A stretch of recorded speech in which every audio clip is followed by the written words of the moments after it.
Seperti apa hidupmu sekarang tanpa obat? Alhamdulillah lebih enak, lebih tenang, lebih bahagia pastinya.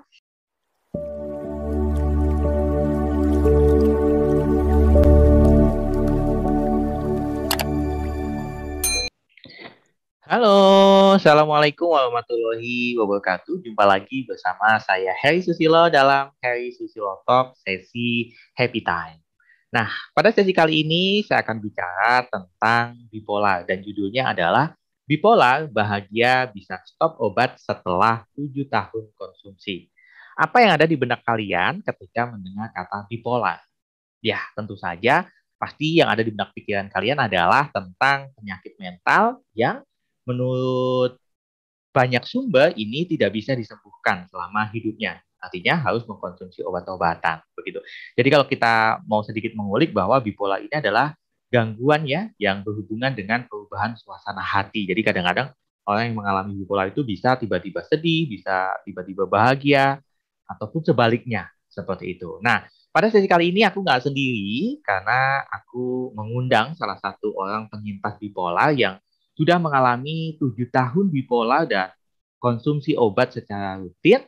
Dan alhamdulillah atas izin Allah dan tentu izin yang bersangkutan berhasil untuk stop obat. Namun saya katakan sekali lagi, jika Anda semuanya yang mengalami bipolar dan mau berhenti konsumsi obat, jangan tiba-tiba berhenti. Karena itu sangat berbahaya sekali. Artinya, kamu harus ada yang membimbing, ada yang memberikan panduan, mulai dari terapi psikologi dan lain-lainnya. Siapakah yang saya undang dalam sesi kali ini? Ya, dia adalah Aneta Jihan Aunila. Mari kita sapa ya.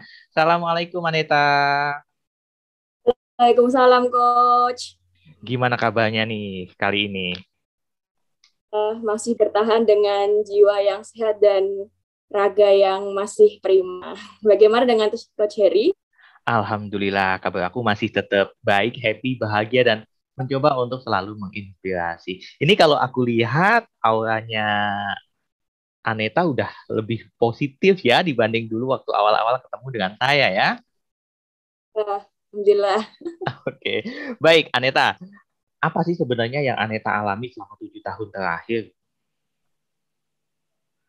7 tahun terakhir ya, Coach? Atau sebelumnya juga bisa sih, yang kamu alami lah begitu.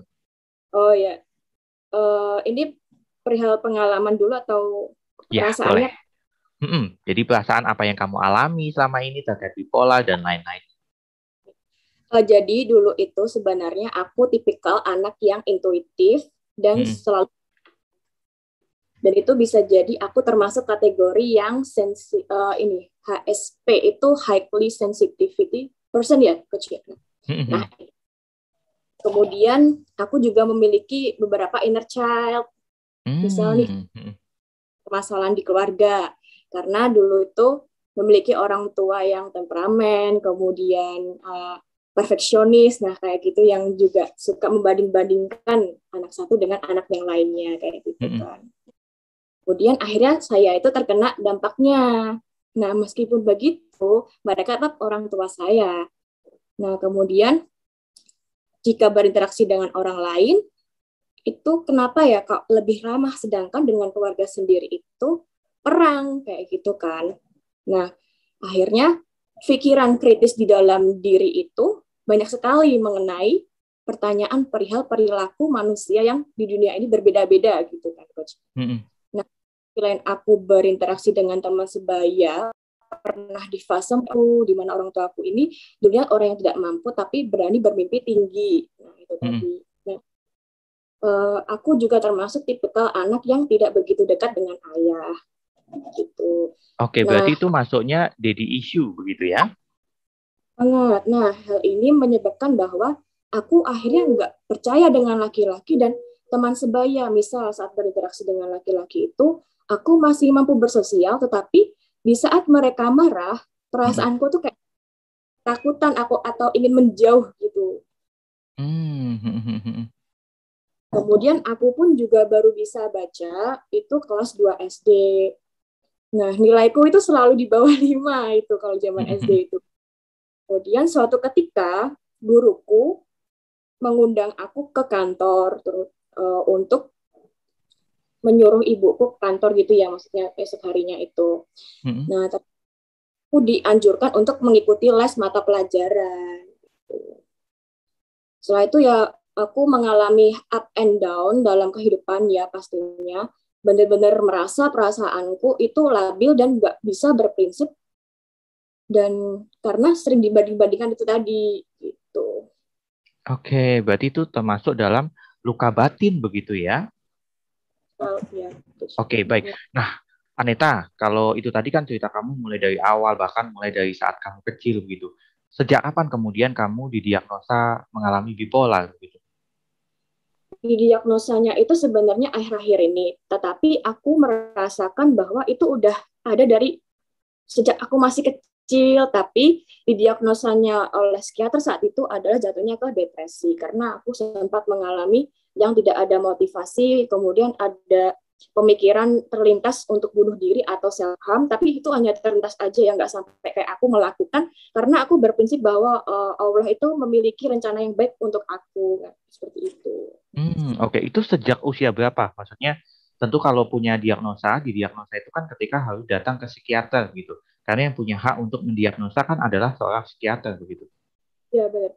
Nah, itu puncak emosinya ketika aku SMA kelas 2. Itu aku bener-bener mental breakdown ya. Mm-mm. Kelas itu aku bener-bener histeris kayak orang kesurupan ceritanya. Sampai lingkup sekolah itu pada ketakutan dengan aku karena aku tiba-tiba teriak. Karena itu bener-bener puncak emosi aku ya. Mm-mm. Nah, aku ya itu langsung dibacain ruqyah berkali-kali, itu nggak mempan. Terus akhirnya ya orang tua bertindak mencari pengobatan ke sana ke sini dengan hal yang luar biasa perjuangannya mereka begitu. Ya hampir ada seru ya udah aku ini lewati.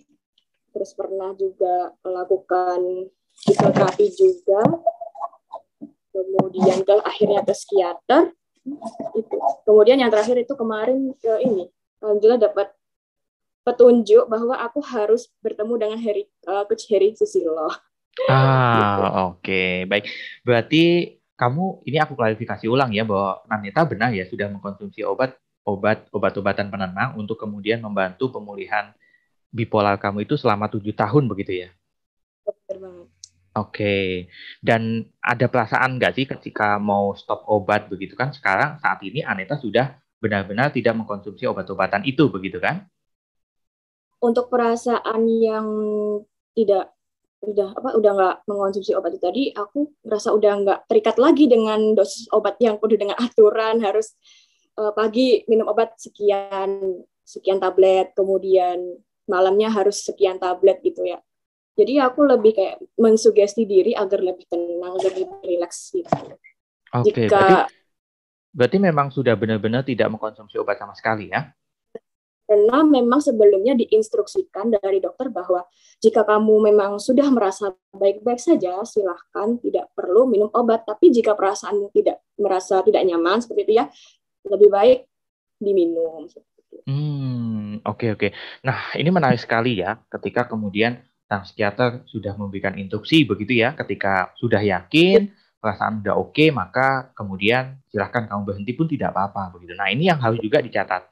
Dicatat buat pemirsa Hai Susilotok bahwa ketika kamu mau berhenti minum obat dari psikiater karena kamu mengalami bipolar ataupun penyakit mental lainnya, ya kamu harus konsultasi terlebih dahulu, betul seperti itu ya Anita ya. Jadi tidak bisa tiba-tiba langsung berhenti tanpa ada treatment lanjutan. Nah, Aneta, jenis pengobatan apa sih gitu kan? Tentu kalau bicara tentang bipolar ini kan masalah psikis begitu. Dan pengobatannya pun tentu juga pengobatan psikis, baik seperti psikoterapi ataupun jenis pengobatan-pengobatan lain begitu. Nah, jenis pengobatan apa yang Aneta jalani begitu? Sampai kemudian akhirnya bisa ketemu saya begitu.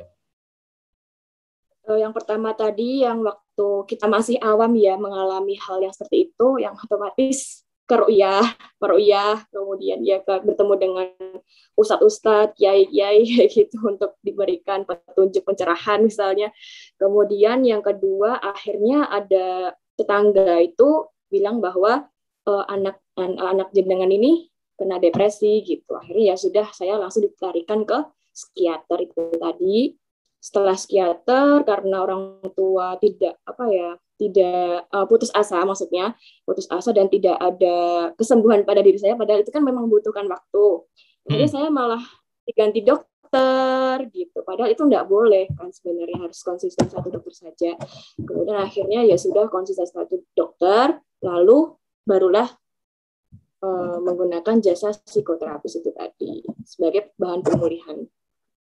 Gitu, metode apa nih yang kemudian Aneta pakai dalam metode psikoterapi? Metode EFT yang Emotional Freedom Technique itu, kemudian cara butterfly hug ya, itu yang dari coach itu sendiri, kemudian meditasi, seperti itu. Ya. Oke, berarti ini artinya buat para sahabat Heri Susilotok semuanya, ketika kalian mau berhenti ataupun berhenti konsumsi obat dan bisa sembuh dengan bipolarnya, memang harus belajar berbagai macam aneka teknik atau psikoterapi begitu ya, untuk mendukung proses pemulihan. Oke, nah Aneta, dengan nih Aneta dari berhentinya minum obat dan kamu merasa bahwa kamu sudah siap untuk berhenti minum obat ini kapan, Aneta? Tahun ini, awal tahun kemarin, bulan April, ya sekitar bulan April atau itu saya memang bertemu dengan seorang ustadz juga, tapi beliau ini memang paham betul tentang kayak ruqyah, sihir, medis, dan psikologi. Dan begitu pula beliau ini juga belajar dari dokter-dokter psikiater gitu. Akhirnya bahwa saya itu dilihat secara secara utuh, kamu ini nggak apa-apa loh, kamu ini udah manusia normal layaknya, udah seperti wanita biasanya, seperti itu. Kamu habis itu kemudian sekarang lebih baik kamu detox, dan berhubung juga kamu diinstruksikan oleh dokter untuk meminimalisir obat-obatan, lebih baik mulai sekarang kalau bisa stop saja jika sudah bisa memiliki self control yang baik. Seperti itu, coach. Oke, berarti kata kuncinya adalah memiliki self control yang baik. Dan ini bisa didapatkan dengan belajar ya aneka macam bidang keilmuan kaitannya dengan pengembangan diri begitu ya. Oke, nah seperti apa hidupmu sekarang tanpa obat? Alhamdulillah lebih enak, lebih tenang, lebih bahagia pastinya. Ya ibaratnya ada hukum aksi reaksi ya. Misalnya kita sudah berdamai nih dengan mati. Ternyata Allah itu memberikan anugerah terindah bahwa kesyukuran nikmat orang-orang baik di sekitar kita itu ternyata peduli dengan kita, karena memang sebelumnya di saat kita merasa mental breakdown saat itu, kita merasa dunia tuh apa sih, kayak dunia tuh kayak ngerasa nggak adil, bahkan merasa ingin membunuh perasaan jika perasaan itu hidup ya, seperti itu. Oke. Nah, dengar-dengar Aneta juga saat ini sudah menyelesaikan novel begitu ya? Alhamdulillah, dan insya Allah bentar lagi juga akan terbit go public begitu ya? Oke, kalau boleh tahu nih cuplikannya, novelnya tentang apa sih? Itu perihal kehidupan nyata yang saya alami, pengalaman dari kecil hingga sekarang ini ya.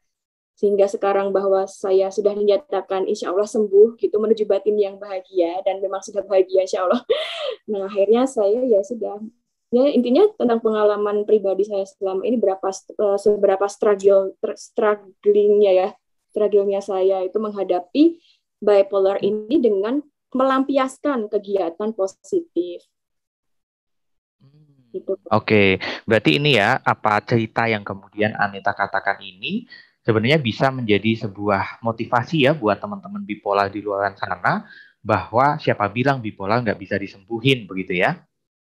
Ketika kemudian Allah sudah berkehendak dan juga ada kemauan yang sangat kuat di dalam diri, disitulah insya Allah kesembuhan pun juga akan datang begitu ya Aneta ya. Nah Aneta, ini kalau kita bicara tentang harus maksudnya berusaha untuk stop obat dan kemudian menuju kesembuhan, itu kan pasti ada yang namanya rasa takut. Pasti itu dialami orang yang dia bipolar begitu. Bagaimana kemudian Aneta mengendalikan rasa takut itu? Untuk mengendalikan rasa takut itu biasanya memang saya menggunakan teknik healing ya, teknik healing yang bisa juga menggunakan teknik yang diajarkan oleh Coach Harry itu tadi. Kemudian misal fase itu kambuh atau relapse ya, biasanya saya rebahan kemudian mensugesti diri saya bahwa ayo relax, relax, relax, relax. Sambil inhale, exhale, tarik nafas, buang nafas. Gitu, Oke. Berarti itu yang kamu lakukan begitu ya? selama ini Coach. Atau Oke. mungkin dengan di agama kita itu dengan mendengarkan murotal, karena memang murotal itu kan bagus untuk otak ya, menenang. Oke, baik. Aneta, setelah kan minum obat selama 7 tahun itu kan bukan waktu yang singkat ya. Itu kan Ya, waktu yang cukup lama begitu. Dan baru awal-awal tahun ini, kurang lebih di bulan April, kemudian Aneta memutuskan untuk berhenti obat dan kemudian menjalani fokus untuk psikoterapi. Walaupun sebelumnya juga sudah melakukan psikoterapi. Dan akhirnya atas izin Allah dan izin dirimu sendiri, bisa stop obat itu. Tentu setelah stop itu kan pasti akan ada apa ya, rasa tidak nyaman ya. Karena benar-benar ada fase adaptasi begitu. Nah, hal apa yang kemudian Aneta rasakan dalam fase adaptasi ini gitu? masih ada rasa maniak sama depresi itu, tapi dengan persenan yang minim gitu loh, Coach. Hmm. Nggak dulu-dulu. Oke, berarti masih ada ya sebenarnya apa namanya Ya, tanda-tanda dalam fase adaptasi ini, tapi memang tidak seperti dulu ya. Nah, bagaimana kemudian Aneta mengcover ini, mengatasi ini gitu supaya kemudian itu tidak menjadi masalah yang lebih besar karena kalau itu dibiarkan tentu bisa akan kembali lebih parah begitu kan?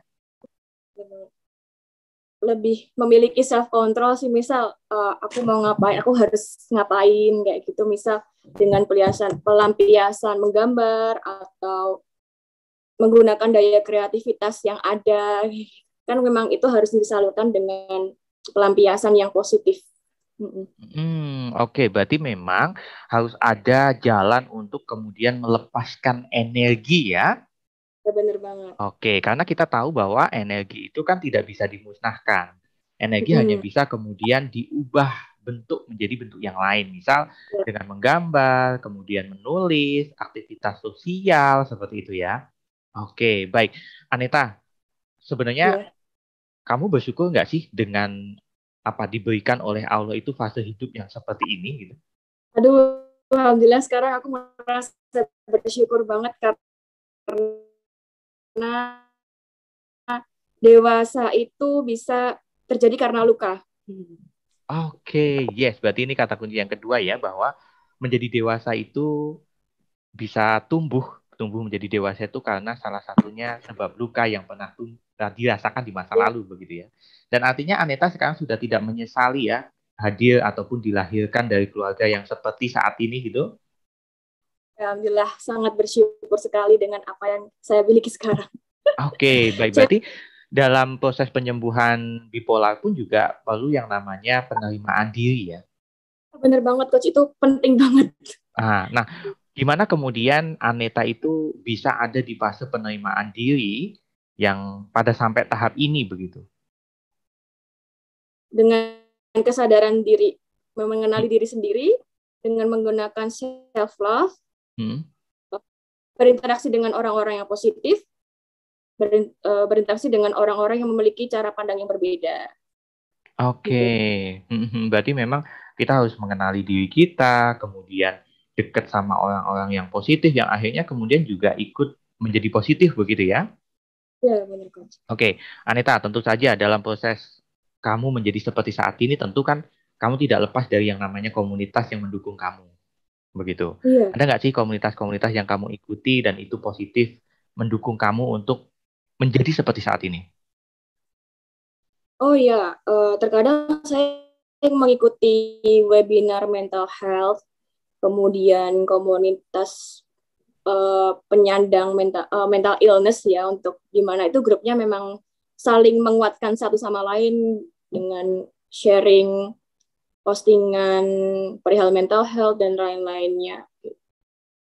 Oke. Aneta, ini hal yang menarik juga ketika kemudian banyak sahabat Heri Susilotok yang kemudian mereka mengalami bipolar dan mereka searching-searching di internet bahwa mereka banyak menjumpai kalau bipolar itu kan nggak bisa disembuhin gitu kan. Kan banyak media yang menuliskan begitu yang bipolar itu tidak bisa disembuhkan. Bahkan saya pernah melihat pun juga ada public figure yang dia mengatakan dia bipolar dan dia tidak akan pernah bisa lepas dari obat begitu.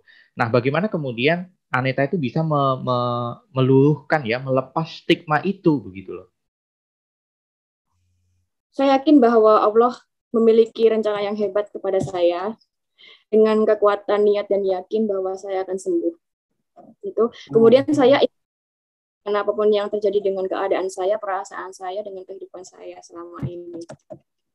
Oke, berarti memang kekuatan sabar, syukur, ikhlas, dan juga pasrah itu, atau disingkatnya adalah SSIP, itu menjadi poin yang cukup penting ya untuk proses penyembuhan dan juga pemulihan dari luka batin yang menyebabkan bipolar, begitu ya. Oke, Aneta, pesan apa nih yang ingin Aneta sampaikan buat para sahabat Heri Susilotok semuanya? Tetap lakukan yang terbaik meskipun memiliki mental illness. Jadikan mental illness sebagai kekuatan. Bersahabatlah dengan takdir dan terimalah keadaan yang sedang kamu alami saat ini. Jadilah pribadi yang dewasa karena luka.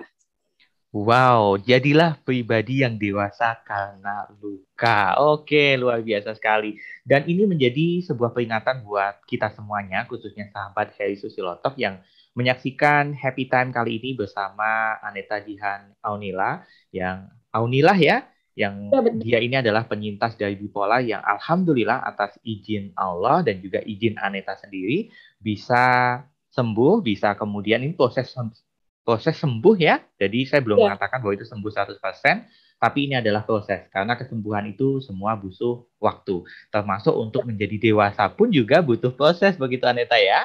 Sampai kemudian harus apa tadi? Harus luka dulu sampai kemudian Anda bisa menjadi diri yang dewasa. Nah, itu tadi sahabat Heri Susilo Talk semuanya. Jika kamu membutuhkan dukungan untuk psikoterapi dengan pendekatan emotional freedom technique, hipnoterapi maupun NLP, kamu bisa klik link yang ada di kolom description untuk membantu kamu menjadi lebih pulih. Dan saya katakan sekali lagi, jangan coba-coba untuk langsung stop minum obat tanpa kemudian kamu berkonsultasi sama psikiater kamu dan juga tanpa dampingan dari psikoterapis yang profesional sesuai bidangnya. Nah, oke. Terima kasih Aneta yang sudah menemani kita pada sesi kali ini. Semoga Aneta senantiasa diberikan kesehatan, kebahagiaan, dan juga bipolarnya benar-benar lekas hilang dari dalam diri Aneta. saya juga berterima kasih kepada Coach Heri yang telah atas izin Allah membantu saya dalam pemulihan bipolar ini. Semoga doa yang baik akan kembali ke Coach Heri Susilo. Amin. Amin. Oke, terima kasih Aneta dan juga sahabat Hari Susilo Talk semuanya. Jangan lupa untuk subscribe, like, dan juga komen. Jika kamu ada pertanyaan, silahkan tuliskan di kolom komentar. Dan jika kamu ingin tahu tentang Aneta, siapa tuh Aneta, begitu ya, kamu bisa kunjungi di Instagramnya Aneta yang ada di layar sahabat Heri Susilo Talk semuanya. Termasuk Instagram saya di herisusilo.official. Untuk Aneta, Instagramnya apa Aneta? @goodluck.jihan. GUTLK.JIHAN. Oke, nah untuk ejaan yang benar silahkan lihat di layar Anda semuanya. Terima kasih, sampai jumpa di Heri Susilo Talk sesi Happy Time berikutnya. Karena berikutnya saya juga akan mengundang orang yang tidak kalah dahsyat karena ini sudah benar-benar mau bunuh diri. Tapi alhamdulillah atas izin Allah dia bisa move on dan menemukan kebahagiaannya. Saya Heri Susilo dan ada Aneta Jihan ya. Pamit undur Ya. diri. Sekian, wassalamualaikum warahmatullahi wabarakatuh. Dadah.